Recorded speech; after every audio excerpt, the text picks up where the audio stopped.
Hey, yo, family. All right. I got a little bit of new setup here in the office, and I haven't quite figured out the lighting yet, and some new gear. I'm struggling a little bit with the monitor and the camera, so I apologize on the back and forth there. I thought I'd come today and just share a little bit about the one, right, the baby boo, baby girl, with the mini nickname Tenderoni, Tasty Cakes, Boo Boo Booby. She's got many names. I was on the phone the other day with the service company hooking up some service, and I had to ask, I was like, "Hey, babe, okay," and then Boo Boo, Booby, and Baby Girl, and Tasty Cake, and the lady on the phone was laughing. I said, "Oh, what's up? You got something funny?" And she said, "I don't think I've ever heard somebody say that many different nicknames, about their wife." And I was like, "Well, that's welcome to my story. That's just me and my goofy personality." But yeah, baby girl is just where it is. I'd say that's probably her the nickname I use the most. But isn't she baby girl? She's all tall and all that. She's baby girl. Anyways, I wanted to just take a minute and just share, um, sort of like the truth about baby girl. And I start this with one. Um, she will approve this before I post it. Two, I'm going to try not to make it too crazy long. I could easily, it could be hours long. I'm going to try to pull that back. And I didn't do something stupid. Okay.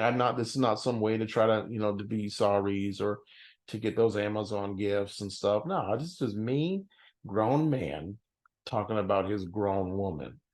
And that's just it. And I think to say a little bit about her, I got to quickly about me, which is this: I sort of have always felt a little bit like I was always grown, like a little grown man.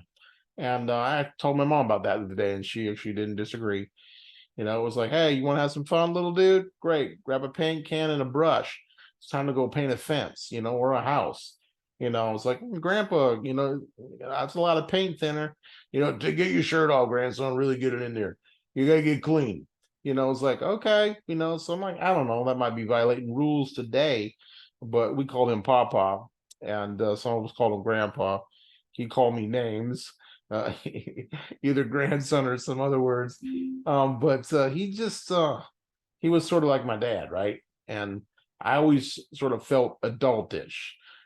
Grandson, go in the woods and cut poles down for the garden.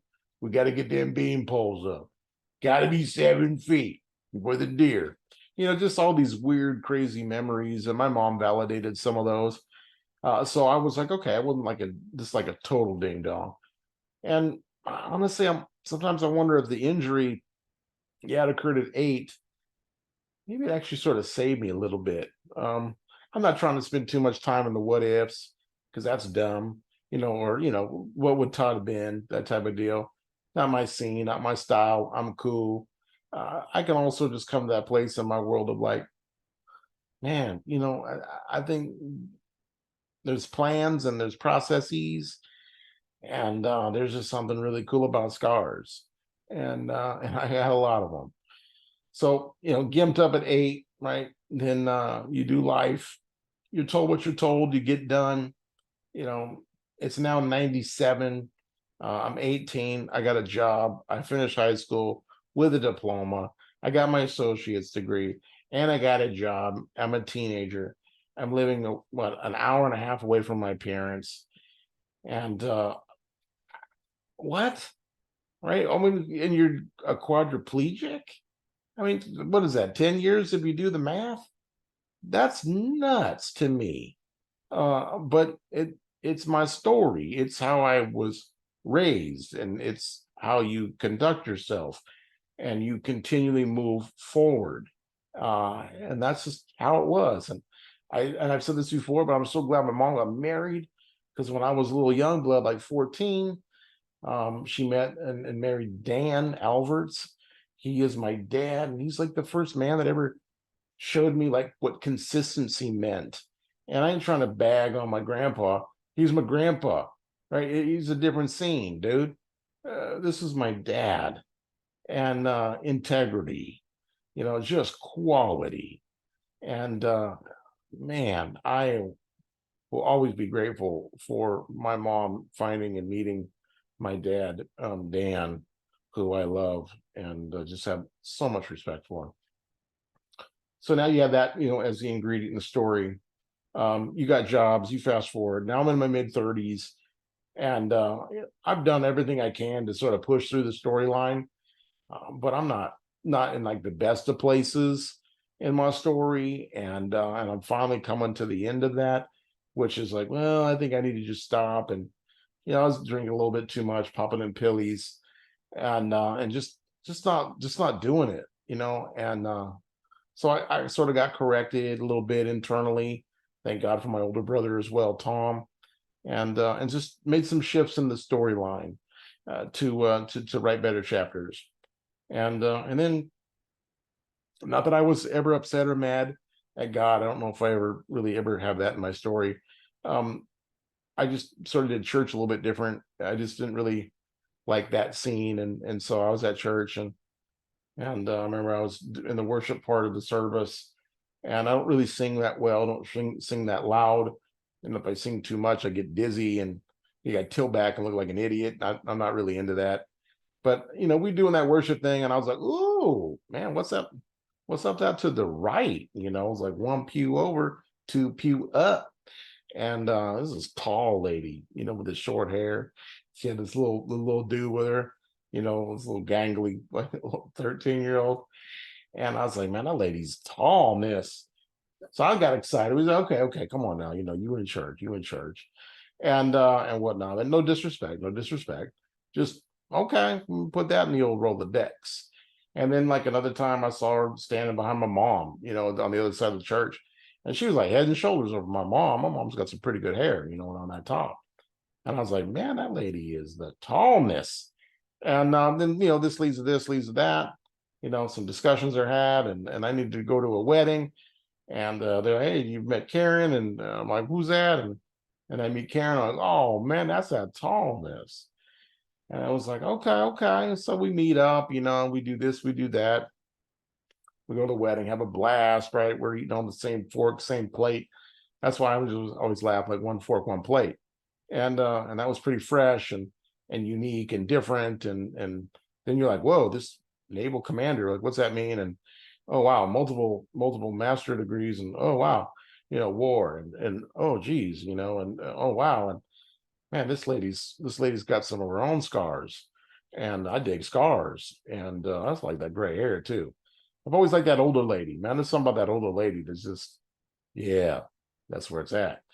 And so we're starting to sort of see the scene a little bit, and she'd come over and hang out with me after work, and she looked good in them digital blues. And then I was not doing great with my body, and I think this is one of the first times, doing my best not to cry.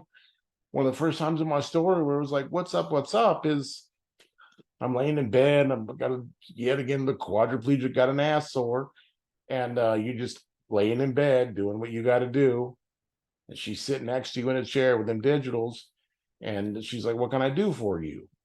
And I've been off the pillies and I've been off the drink, and it was just so much freaking pain, guys. I'm just, man, there's just so much pain with this injury. And I was like, I just need to change my position, and she's like, well, what do you need? What do you need? And I said, well, to be honest, I need to get up out of this bed and get in that wheelchair over there. And she's like, what do I got to do? I'm like, hey, dude, I'm all naked out, under these covers. And you got to learn how to use a machine and a sling, and then I'm gonna be balled out. And she's like, bro, I'm in the military, I've been in the war. I think I'm gonna be okay with you balled out. And sure enough, she put me up in the chair, and that changed my body, and that made me feel a lot better. And yeah, so that's like what you're getting, right? Like right from the intro, that's what you're getting. And then a little bit later, words are said like, when you ask, it's a yes. And that just makes you go, what?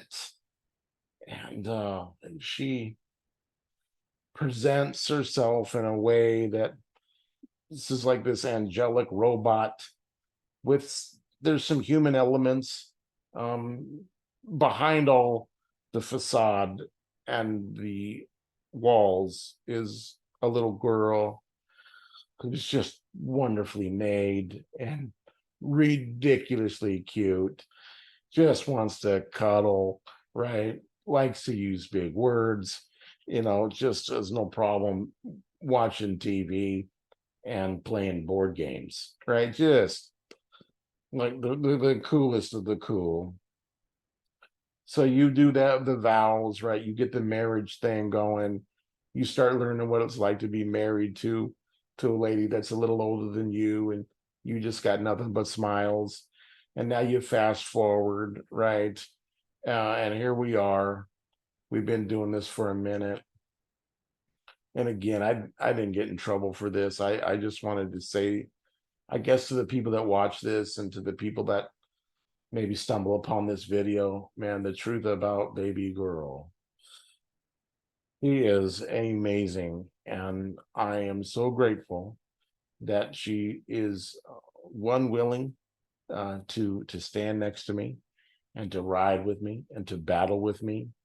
She is a fantastic person to do this life with. And I have learned so much about what it means to be just a solid man. I've learned a lot about what respect looks like and what a man does when given respect, especially by, his queen. I've learned what it means to be one queen in the queendom. I've learned what it means to delight and to be content. And I think I just thought I would take a moment and tell you all, man, I'm a baller over here. I'm rolling deep, and I'm digging every moment, with baby girl. And I love that she has many, many nicknames. And I love that God willing, I get to do X number more with her. So I think that's what my video is today. It's just a little bit of love, a little bit of appreciation. Broken boy meets broken girl. And they know that they can't fix each other. They know that they can't fix themselves. However, they can define and demonstrate what beautifully broken looks like together. And through lots and lots of prayer and really good music and incredible food and intense and wonderfully created dialogue, can two broken individuals come together and just, man, tear down the roof. And that is what I have. And that makes me smile. So, Boo, I love you and I appreciate you. And I look forward to what we're going to do next. Okay. Hey, it's Monday, right? It's Monday. Mad love and mad respect.